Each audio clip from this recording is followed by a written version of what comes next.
You're listening to Pitch Talks, bringing you the game.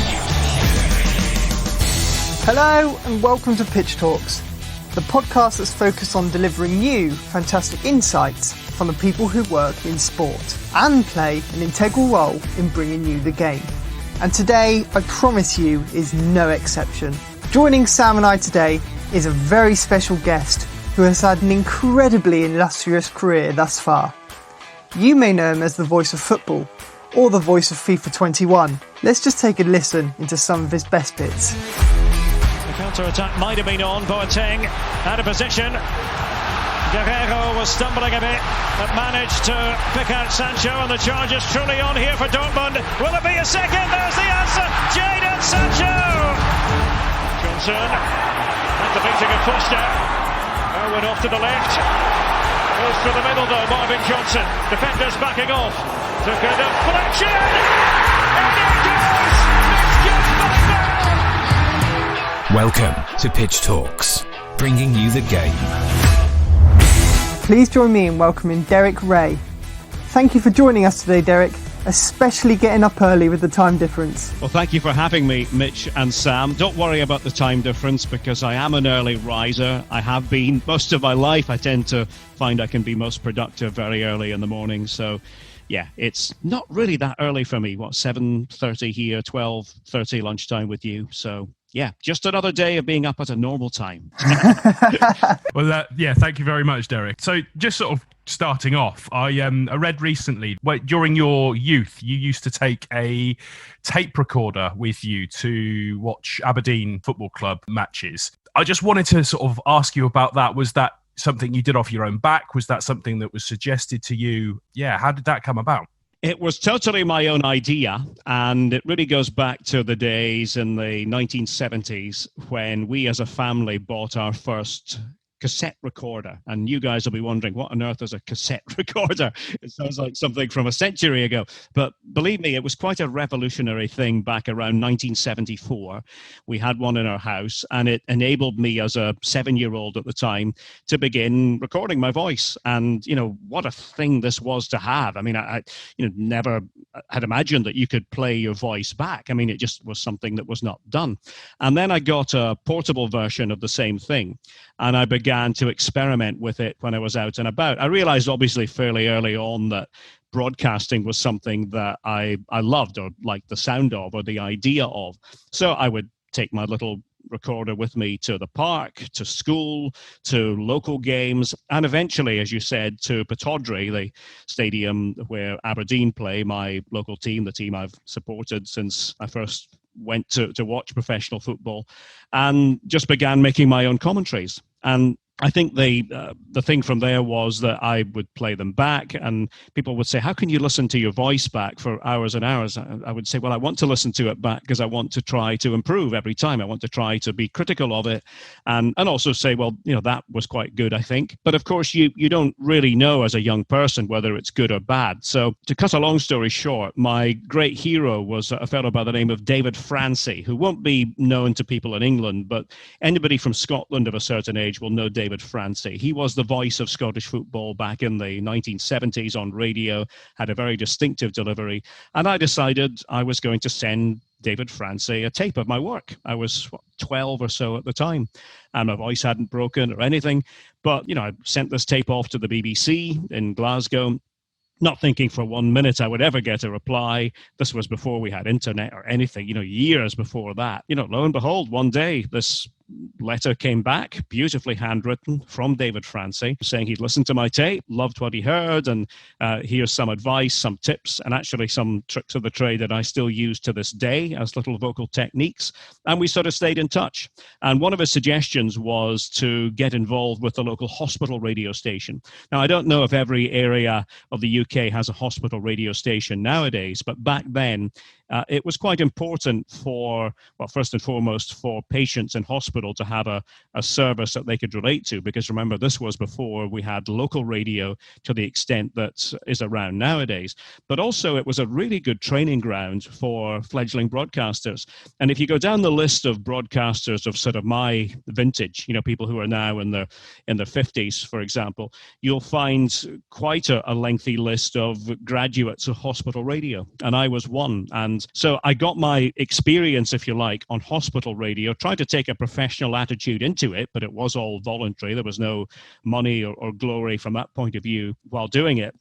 But it meant that I got to broadcast games for an audience, and I took that eventually into my professional career. So it's maybe a long-winded way of saying that you have to be a bit of a self-starter, I think, if you want to get into broadcasting, and you have to create your own environment. You can't really wait for somebody to do it for you. You have to sort of have the plan in your mind. And, maybe I was a bit exceptional in having it in my mind at that very young age.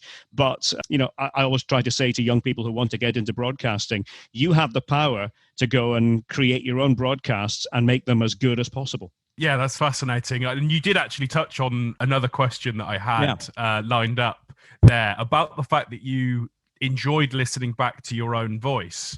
Now, that's something that since we've been doing this that I have struggled with. I cannot get past the fact that I can't stand listening to my own voice. It's sort of like, do I actually sound like that? Was that just something that came naturally to you? Did you have to work at it? Or was it just, that's my voice, move on? I think we always have to work on our voices. In fact, I would say that's something that maybe is underrated by people who want to get into broadcasting. They sort of think, well, I'm just going to talk as though I were, in the pub with my mates, and that's going to be fine.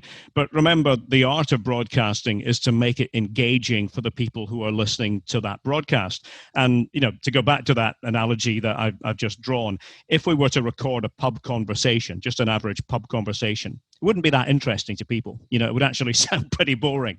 So there has to be something about a broadcaster's voice, whether it's his inflection, his ups and downs, or her ups and downs in the voice, or words that are used, or preferably a combination of both. And so I think early on, it just seemed intuitive to me that the only way I was ever going to improve as a fledgling broadcaster at the time was to listen back. And sometimes that could be difficult. I would listen back to 90 minutes and I would say, oh, no, that's terrible. Oh, I wish I could have done that better.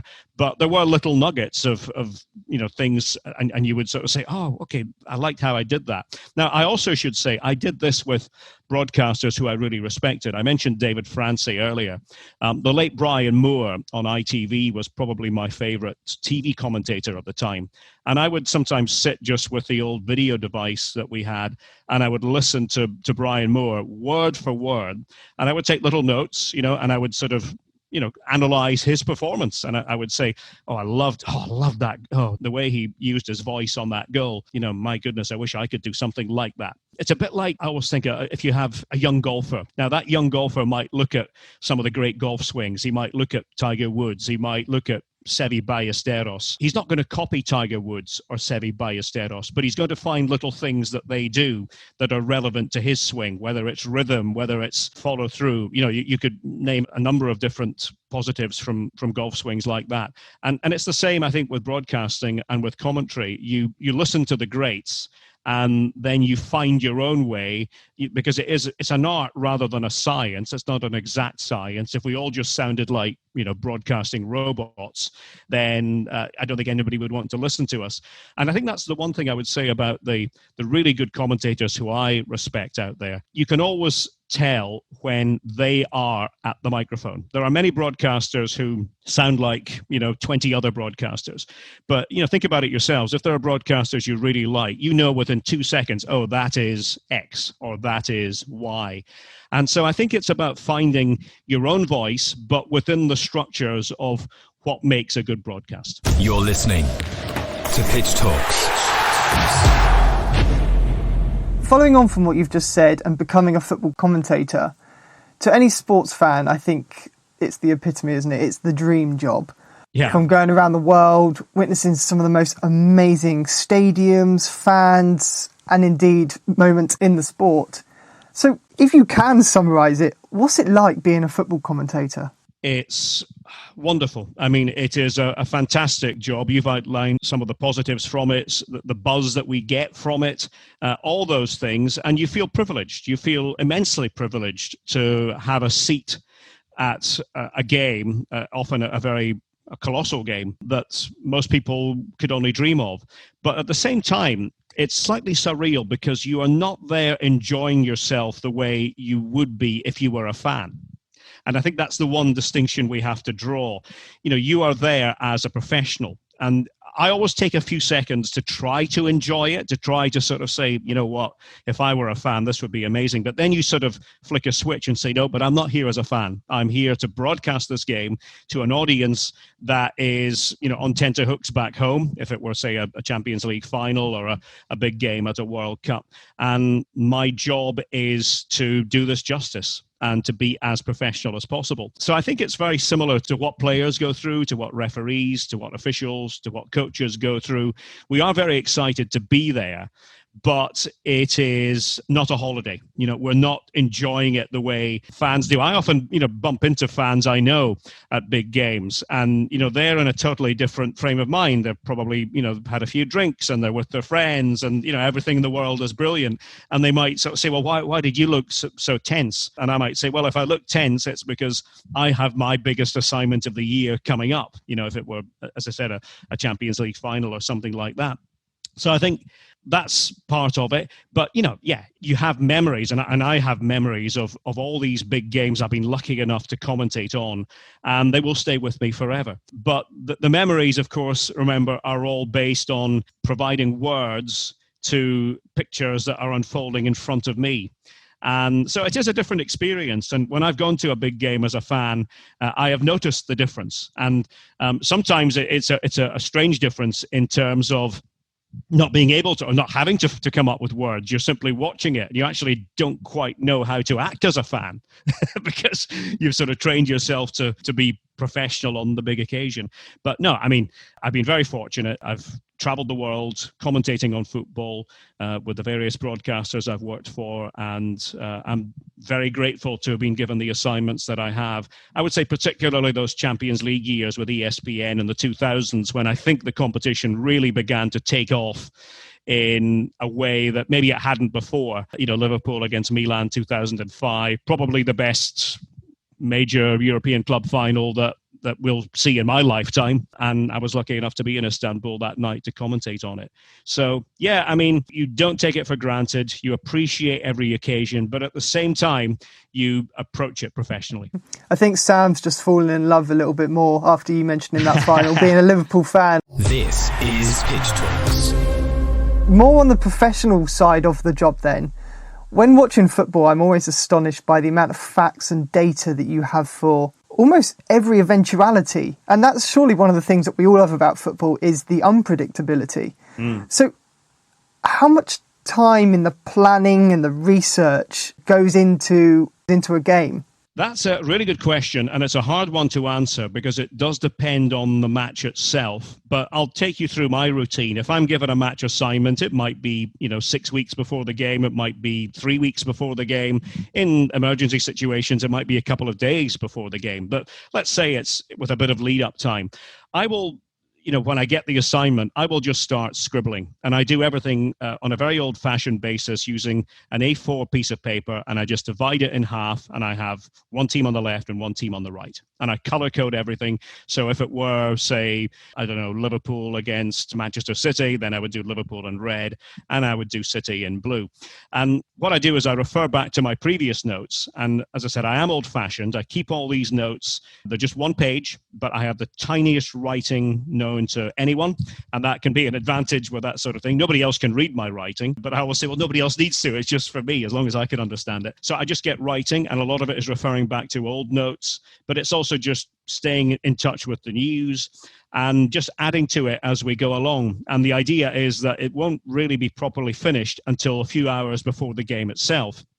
Now, you mentioned the statistics. I'm a great believer that statistics can be useful, but we really should never overdo them. Once we start sort of shouting out statistics for the sake of statistics, then we're on a bit of a dangerous path, because we don't want to drown the beauty of the game in numbers all the time. So the trick is to find the right statistic at the right time and to know when to use that. The problem with that is that in order to find that statistic at the right time, you have to have hundreds of them in your head, and you have to know when that one might be appropriate. Now, I would say in the UK, and as I say, I spent many years working for ESPN UK and BT Sport predominantly, but also some outings for ITV. They tend to have their own stats group who produce these wonderful stats packs that go to every commentator. And it's extremely detailed with pieces on every player and numbers, every number that you could possibly want. But they do a very good job of sort of highlighting the possibilities. If Team X loses today, it will equal a negative club record for matches for successive losses, things like that. And again, you sort of, as you're going with your preparation, you highlight these little things. And it's a bit like preparing for an exam. If you guys are preparing for an exam in real life, you memorize and you want to be ready on the day when you're sitting that exam. You want to have it there in your head. And commentating is no different. I always say it's a little bit like every game is an exam, and you want to be ready for the exam paper, which comes on match day. So you sort of are pacing yourself a bit with the preparation. You're just adding more, and a lot of it is stuff from previous games. So there are things that are relevant. If I were doing a game involving two teams and I had done that same game 3 years ago, by pulling out my sheet from 3 years ago, it's amazing how many historical things there are that might still be relevant. And again, this is the interesting thing, and probably surprises people, of all the things that we prepare, I would say we're lucky if we use 5%. If we use 5% of what we prepare, then that would be a high number. And if the game is really good, it's maybe 1 or 2%. But you still have to do the 100% in order to be able to whittle it down to the relevant 4 or 5% that you might actually use. As much prepping goes into it, it's very much on your feet, being response to what's happening in front of you. That's right. Yeah, absolutely. And, halftime is often when I sort of reconsult my notes and just sort of go, okay, have I missed anything? Is there anything I didn't say that I need to say? And that, that is always most welcome, because during the game, you can't really do that. You can't really look at your notes. I mean, I in an emergency situation, I lay out my notes in a way that if I do need to just refresh my memory on something, I know intuitively where it is on my page. As I say, your eyes really need to be between the pitch and the monitor. As a TV commentator, as a radio commentator, you can be much more on the pitch, because you're really just describing what is happening in front of you. On TV, if I get a close-up of, say, Pep Guardiola, I need to know that the viewers are seeing that close-up. If I'm sitting talking about Jurgen Klopp at that time, then that's not going to look and sound too good. So that's what you find on TV, is that constant sort of head bobbing, looking up at the pitch and looking down at the monitor, up at the pitch, down at the monitor. I guess your job's been made harder with an extra monitor in VAR, I assume. Well, yeah, I mean, you could say that, but actually I go back maybe a bit longer with VAR than a lot of people in the UK, because in Germany, where I work a lot, it came in much earlier, and I think was explained better, and I think honestly has been deployed in a better way too. But I mean, you're right, we do now have to check ourselves because of VAR, and we have to realise that is part of the game. It's not going to be disappearing anytime soon. You're listening to Pitch Talks, bringing you the game. I think that brings us on quite nicely, actually, what you're saying about what you're doing now in Germany. Your career has taken you from Brazil 2014 World Cup to the France 2019 Women's World Cup. And now you commentate on the Bundesliga, the German league, for ESPN within the US, which I believe the German league was a passion of yours way back when you were 7, I think you mentioned earlier. So before we came on, I was reading the article that you've done with ESPN on your love for the German football and their culture. But what I'd like to know is, as a commentator, what sets the German league above the rest? Well, again, it's very personal. I think, my love of German football goes back to some of the things you've mentioned, my early days studying languages, studying German specifically, listening to German radio, because we had a very clear radio signal from my home in Aberdeen right across the North Sea to Hamburg, where NDR continues to be stationed, the North German radio station there.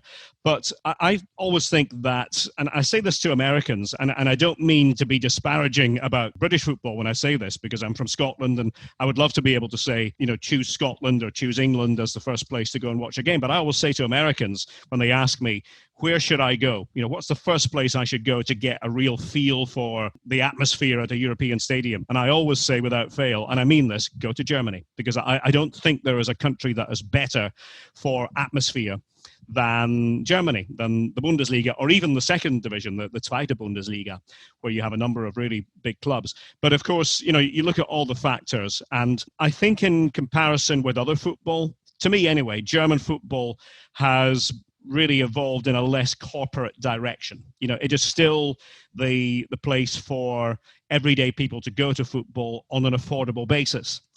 Consider this, you can go to, in normal times, obviously we're in a pandemic at the moment, but in normal times, you can go to a German match for the equivalent of around £12. You stand, and that includes your transport to and from the game, several hours before and several hours after, within the local area.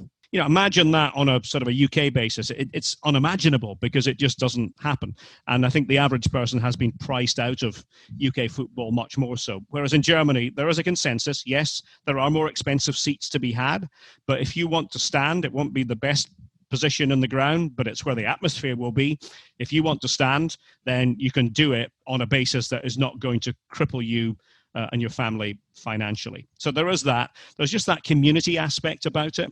And the interesting thing too, and from the fan culture point of view, that one of the things I really like is, yes, there is banter between sets of fans, but there's also a sort of a coming together amongst hardcore fans because they believe that their interests are actually more aligned than they are separate. Whereas in the UK, and I come from Scotland where people know all about the Celtic Rangers rivalry, and there are similar rivalries in England. It seems to be much more about hating the other team, hating the other fans. We hate you.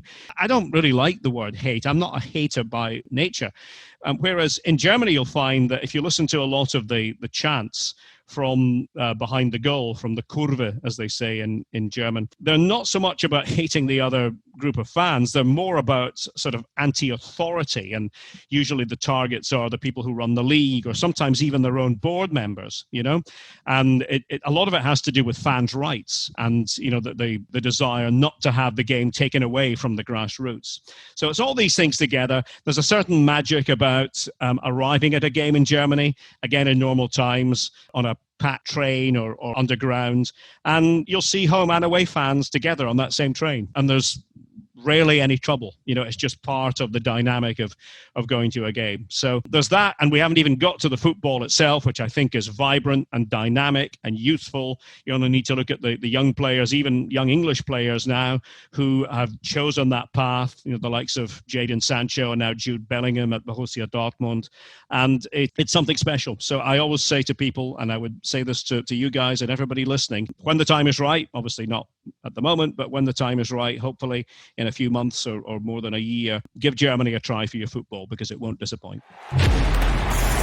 Welcome to Pitch Talks. Just going back to what you said about the sort of the differences between the fans and how they interact in Germany and versus in the UK, do you think that has in part a large reason of the fact that, or down to the fan ownership still of the majority of the Bundesliga clubs, the fact that they have to legally own 51%, or 51% of it is owned by the Bundesliga club versus most of, if not all of the Premier League and British clubs now being owned by a foreign billionaire? Yeah, I think that is a big factor. And I think the 50+1 rule is something that is much discussed in Germany. And, undeniably, there are big clubs who would like to do away with the 50+1 rule. But it is the thing that keeps everything kind of centered in amongst the community and in amongst fans. And I have friends who are members of various different clubs, and that means that they have voting rights, they have a say in the direction of that club. And yeah, there are different models within the 50+1 rule. But the difference, I would say, in comparison with England is, I look at the English situation and I hear when a club is maybe in trouble, then I hear fans say things that German fans would never say. So I'll hear things like, let's hope we can get a wealthy person from country X, country Y to come and bail us out. and that is said without kind of any sort of shame by fans in England, because that is the system, that in order to be picked up by the bootstraps, you need a wealthy benefactor. In Germany, it's a little bit different, and fans don't want that. Fans would often take the example of Schalke, who, as you know, are a huge club, but in real financial turmoil at the moment, compounded by the pandemic. Many Schalke fans would rather see the team get relegated and go down the divisions than be compromised in any way, than be compromised by having this, as they would see it, financial or business albatross around their neck. So I think that does illustrate the difference. And, Leipzig, for example, have emerged in the last few years, and they are an acquired taste in Germany because a lot of people think they have skirted the 50+1 in a clever way, you might say. But there's a reason why fans of other clubs don't particularly like Leipzig, whereas when I talk to people in the UK about them, I tend to get sort of positive sentences. People saying, "Oh, that's really good. They've come in and they're challenging now. That's got to be good." You say, "Well, yeah, it's good because there's a challenge." But talk to German fans and get their perspective on it, and they might not see it 100% that way. You're listening to Pitch Talks, bringing you the game. Looking back over your whole career then, what's been your greatest match that you've experienced as a commentator? Well, Sam's going to be very happy with me again on this one, because I keep having to go back to 2005 and that Liverpool-Milan epic. And I say that, maybe I didn't quite do it justice earlier. I say that because it really was every emotion you could imagine. And I'll tell you another thing. It was probably the easiest game I've had to commentate on in my life, because it all just seemed to flow in front of me. There was no ambiguity about anything. It was a simple case of, and remember at that time, and this is maybe the thing to take into account, Milan back then were the cream of Europe. I really respected that Milan team. I thought they are the club everybody would like to be. Everything about them, the way they run things from top to bottom, the class of people like Paolo Maldini, Kaká played for them at the time. They were the team with the target on their back. Everybody wanted to beat Milan. Liverpool in that final, this was not the Liverpool of now. This was not the Liverpool of the 70s and 80s. This was a sort of a ragtag and bobtail Liverpool that most people thought had no business being in a Champions League final. You could say they were probably, at best, the fourth team in England at that time. They were being overshadowed by United, by Arsenal, by Chelsea. Liverpool were a sort of a distant fourth, but they got to that final. And we wondered, could they do it? It would be a huge surprise, but you never know. They've got history as part of their DNA. And of course, the thing about that final is, after 40-odd minutes, it was 3-0 to Milan. And I spoke earlier about consulting my notes at half-time. I was consulting my notes to make sure that I had in my head what the biggest margin of victory was in a major European final, because I genuinely thought that it could get that ugly. It could end up being a 6 or 7-0 situation at the end. But of course, early in the second half, Gerrard pulls one back, and you're sort of thinking, okay, well, they've pulled one back. Milan will probably find another gear and score two. But then Vladimir Šmicer scores to make it 3-2. And then you're sort of thinking, hang on, this actually could happen. And just seconds after that, a penalty for Liverpool, a foul by Gattuso. And there was then a sort of a long delay, I remember, a long delay before the penalty actually was taken. Xavi Alonso took it and actually didn't score. It was saved by Gida, but then followed up to score. And it was 3-3. And that all happened in just a few minutes at the start of the second half. And you're not entitled as a commentator to think you're going to get that kind of drama in a major European final. So 3-3, went to extra time. Both teams were really exhausted in extra time. Not an awful lot happened, although Jerzy Dudek did make one very good save. And of course, that was to be a portent of things to come. Dudek, who again was not thought of as anywhere close to being the best goalkeeper in England at the time. Dudek was the hero in the penalty shootout. And it's worth going back just to have a look at that again, if you're not familiar with the scenes. And Liverpool did it. And it just, as I say, for a different project, somebody wanted me to go back and listen to my own commentary of that game from 2005.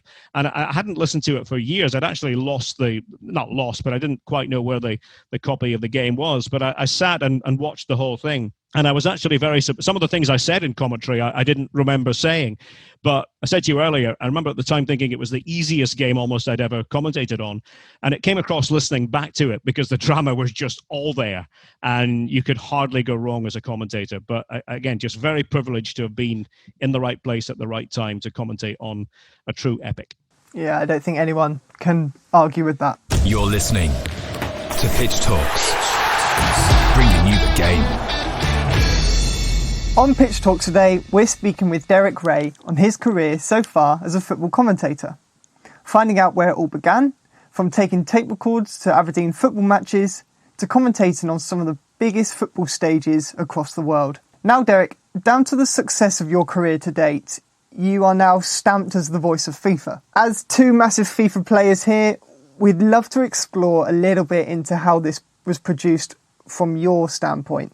So, firstly, it'd be great to see how initially this opportunity came about for you. When were you first approached? Well, I should probably explain that I left the UK in 2017 after almost a decade back in the UK market. We decided for family reasons that we were going to return to the USA. It was also because at that stage I wanted to really embark on a few specific projects, and I realized I could continue going to Germany, which, as we mentioned, is my great love, and broadcasting the Bundesliga. There were a couple of other things I wanted to pursue over on this side of the Atlantic, and I've been able to do that through working World Cup for Fox in 2018. They had the rights to it. Women's World Cup 2019, you mentioned that earlier. NBC's coverage of the Premier League. I really wanted to sort of, at this phase of my career, dip in and out of things more rather than having the same thing every week. And I wanted a bit of variety. And I also wanted the power to say yes and no to things, and to do things that really appealed to me. So I was back in the USA, and then it was around sort of the November part of 2017, I received an email from a third party, and it was all sort of cloaked in a bit of mystery. It didn't quite specify exactly what it was, but the email said that there was interest in me and my voice and my commentary style from a well-known video game company. But again, they couldn't reveal exactly what that was. So it took a few days of back and forth. And then eventually it emerged that it was the big one. It was EA Sports, and it was for FIFA 19. And the interest, I think, came from the fact that I had been the Champions League commentator for ESPN around the world for a good number of years. Again, people in the UK don't necessarily know that, because the one place or one of the places where you wouldn't have received ESPN's coverage of the Champions League was the UK. But, think about the penetration of markets all around the world: Africa, Australia, New Zealand, the Americas, North and South, the Middle East, etc., etc. And so that was the audience we had on big Champions League nights. And of course, this is a big world video game, not just for one country. So they, unbeknownst to me, had actually been monitoring my work during those years. And there had sort of been an idea that if they got rights to the Champions League, because they didn't have rights to the Champions League at that stage, they might approach me. I knew none of this, but that was really where it started.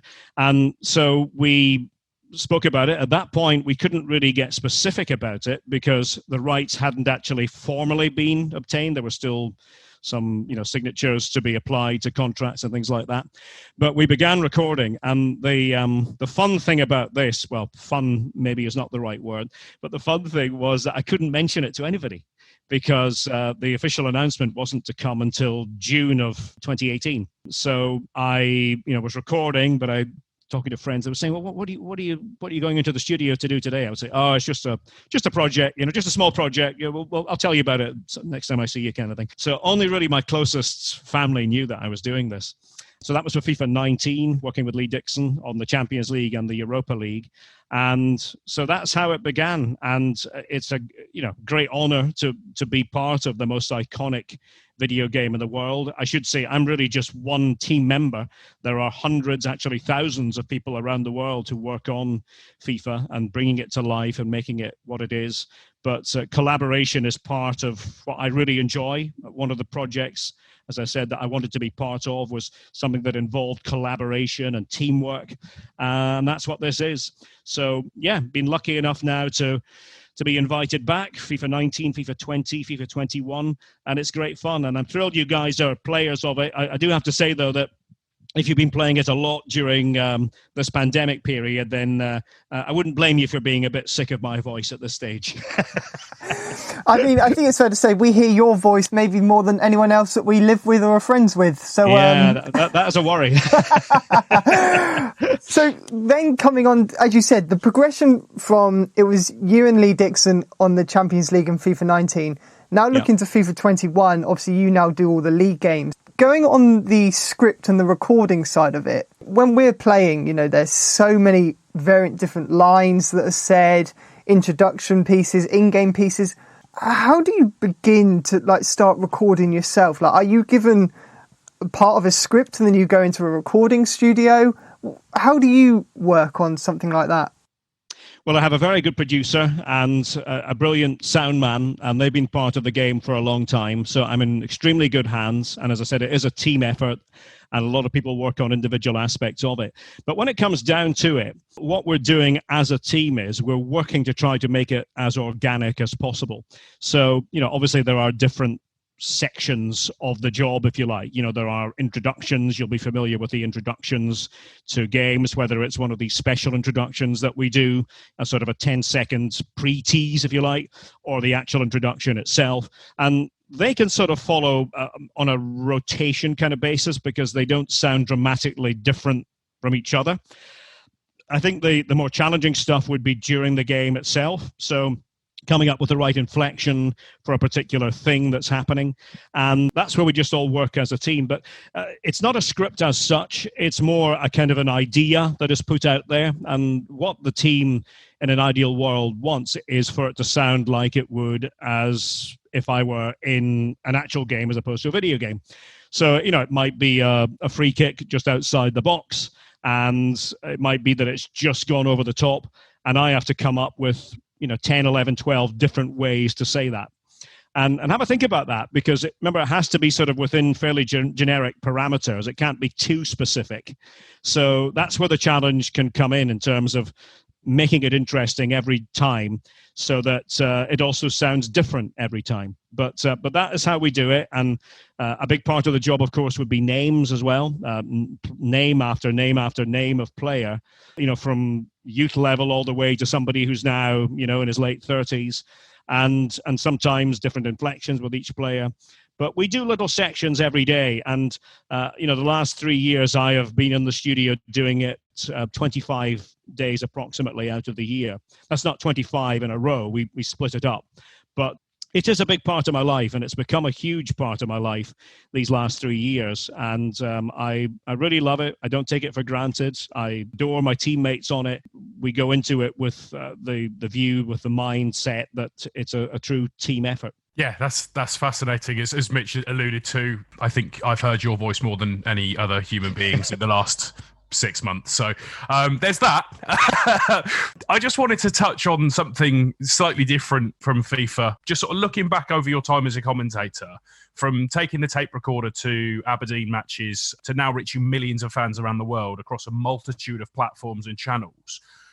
How do you think the role of, I say, journalist or commentator has changed over time with developments in broadcasting and communication? For example, social media. Well, I think social media has become part of our lives, and I always say social media can be a blessing and a curse. I think the good part of it is with social media, you can actually control your own message. You can, as a broadcaster, can have a platform to put your own things out that you want to put out, whether that's a written piece. I write a column for ESPN on German football every week, and there's no doubt that social media gives that a big boost, and it puts more eyes on it than otherwise would be the case. The other side of it, I think, is that, and I think we've got to be careful as broadcasters when it comes to this, the other side of it is that we read too much social media. I'll give you one example of this. I have a very good friend who I've known in the media business for a long time, who used to have a high-level job at Twitter.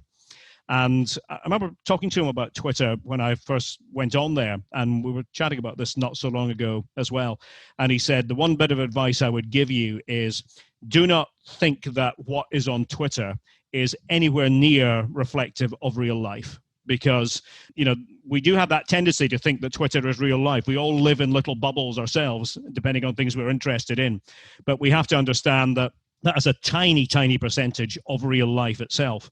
So I would say that to everybody, don't get too carried away with social media. Use it, use it the way that you can, and if it helps you.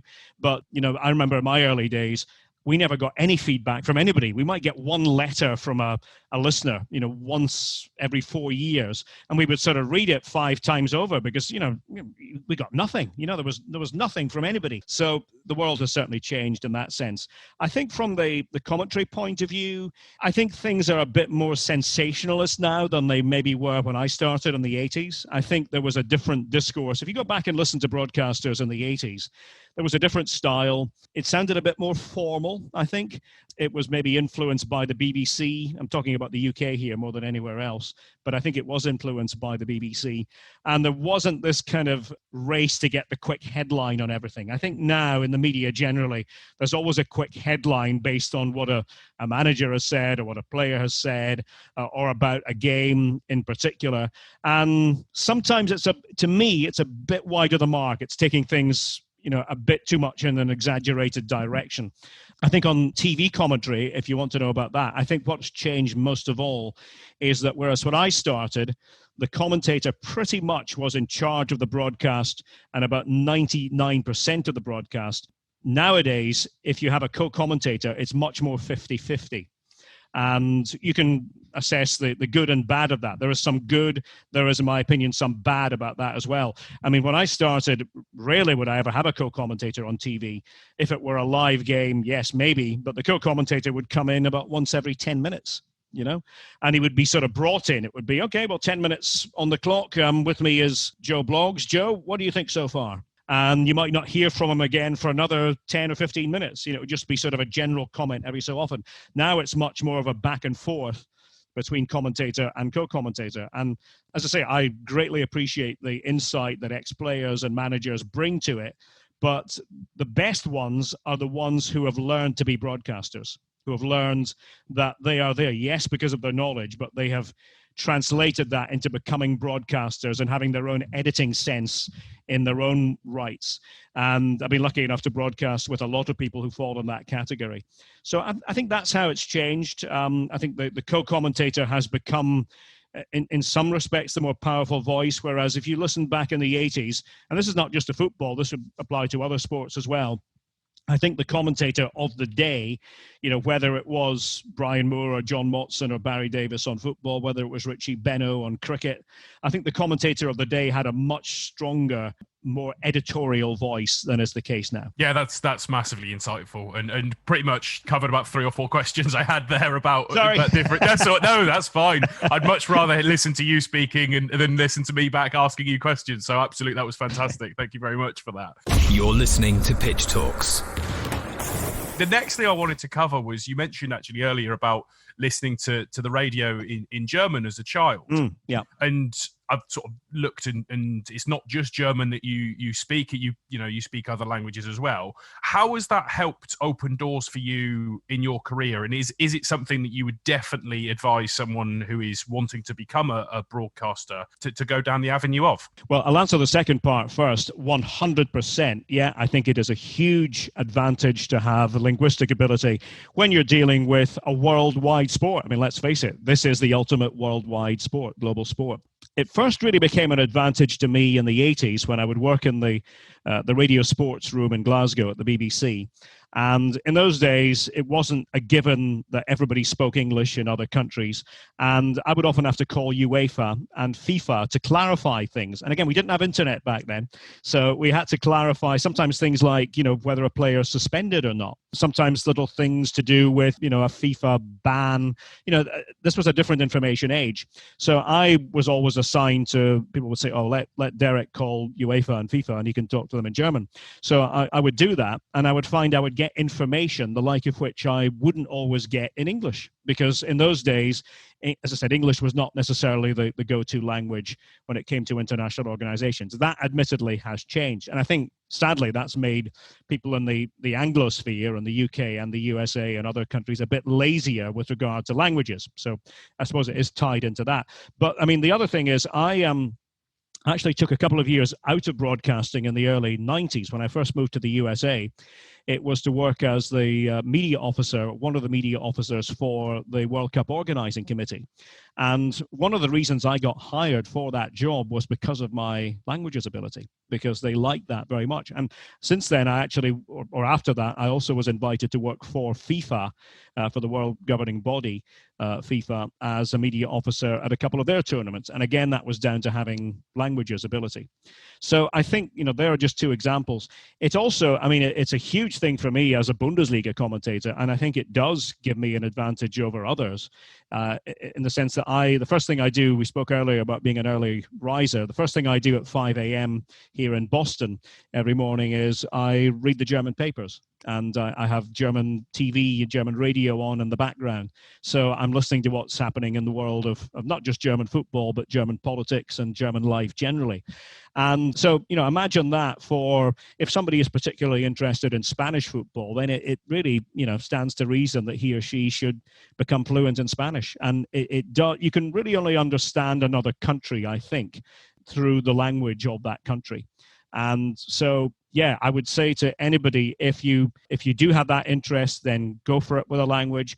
Even if you don't, it will really come in handy in this world game that we all love of football. Yeah, fascinating that. One thing I wanted to touch back on was the fact that you used to have to call UEFA. Now, I read somewhere as well that you, being the professional that you are, if you are concerned about the pronunciation of a certain player's name, you will either phone them up or phone up their agent just to clarify that you have the correct pronunciation of that name.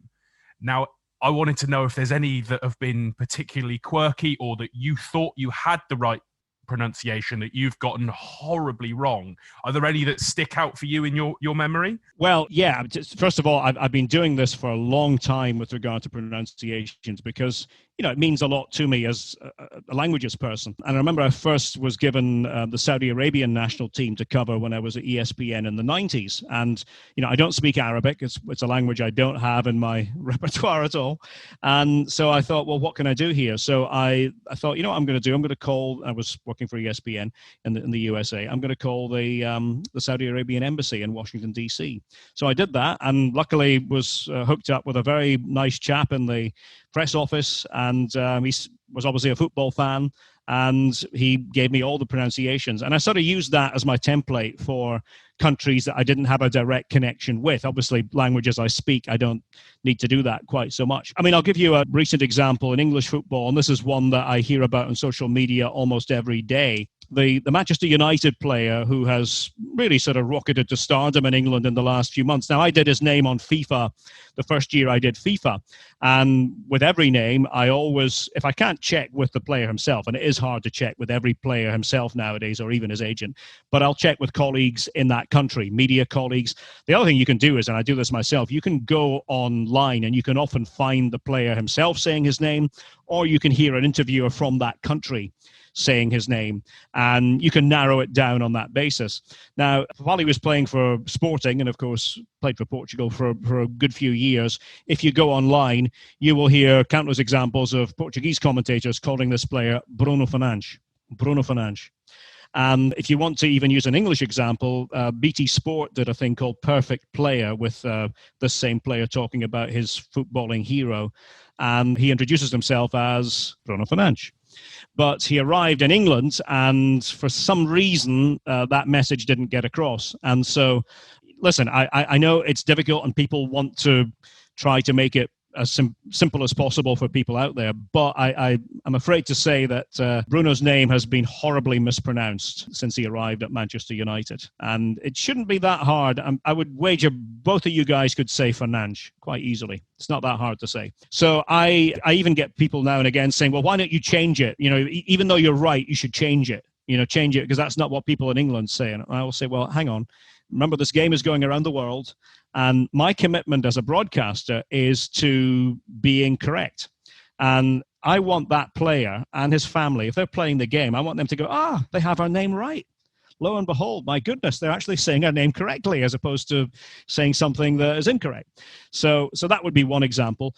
I'm trying to think of an example of when we've had to, this one is really hard because this player who I'm about to mention, has confused a lot of people by giving 3 different versions of his name. And Arsenal fans will know who I'm talking about here. But, I'm going to say it the way that his name is said in Germany, where he was brought up.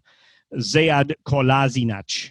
Sead Kolasinac. Now, he gave an interview in Germany a few years ago, and I remember consulting this before the World Cup in 2014 in Brazil, because I was covering Bosnia-Herzegovina, who he played for at that time. In the interview, he said that there really are 2 pronunciations, because from the Bosnian point of view, it would be Sead Kolasinac.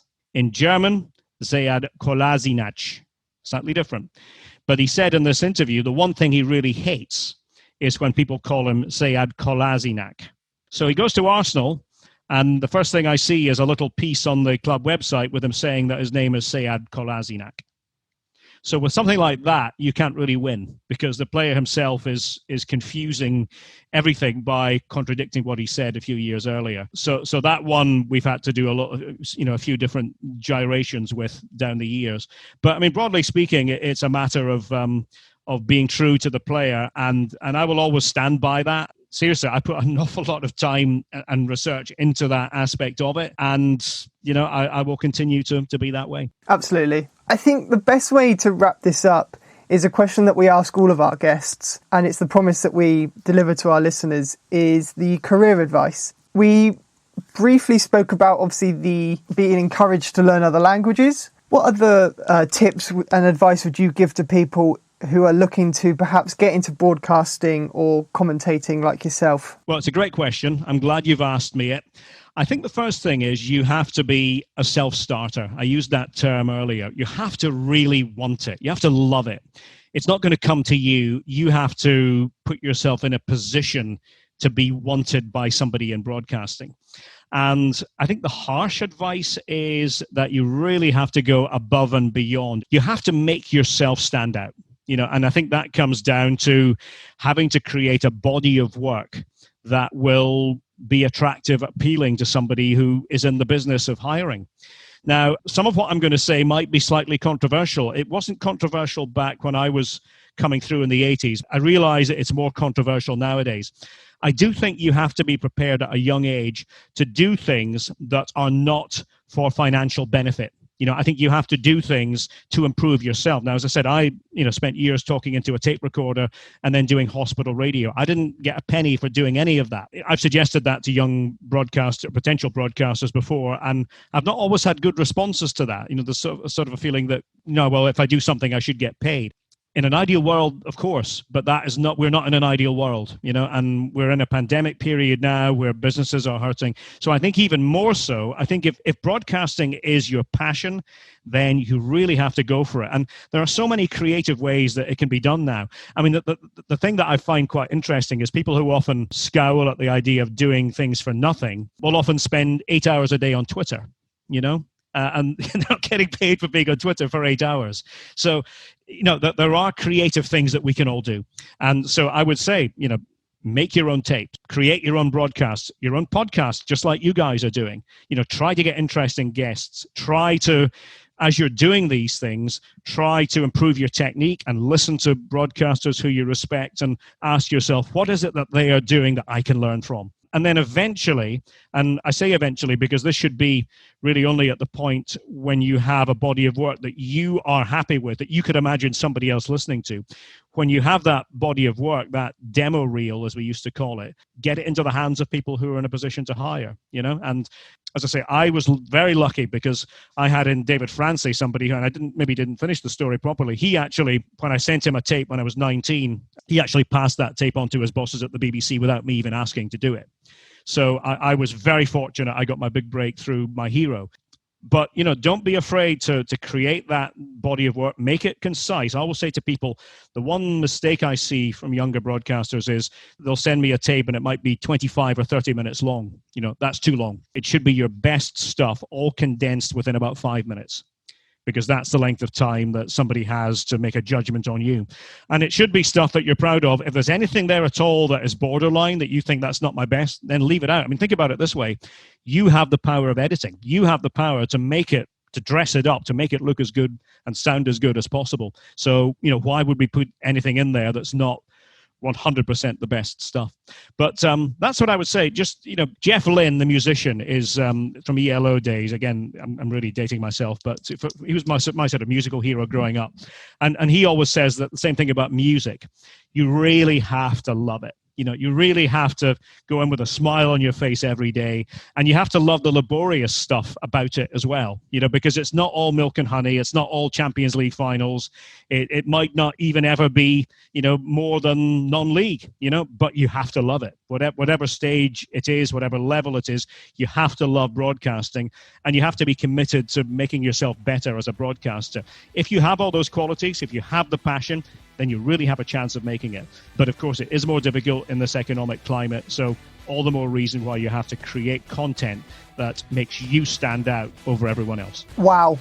I think is the only way I can sort of summarize this, what's been a really, really quick hour. Today, we've spoken with one of the most recognizable voices of modern sport, learning about where it all began and how Derek became the voice of football, and more recently, the voice of FIFA 19, 20, and 21. Derek, as sports fans ourselves, this has been beyond belief. An absolute privilege to have you join us on Pitch Talks. Having the opportunity to hear and learn about your experiences as a football commentator is honestly such a privilege for us. So thank you so much for joining us. The pleasure is all mine, Mitch and Sam. Thank you very much for having me on. And can I just say the best of luck to both of you with regard to your own endeavours. And be safe. Thank you, and same to you. And thank you once again for listening. Tune in next time for more compelling stories and career tips on how to get into sport.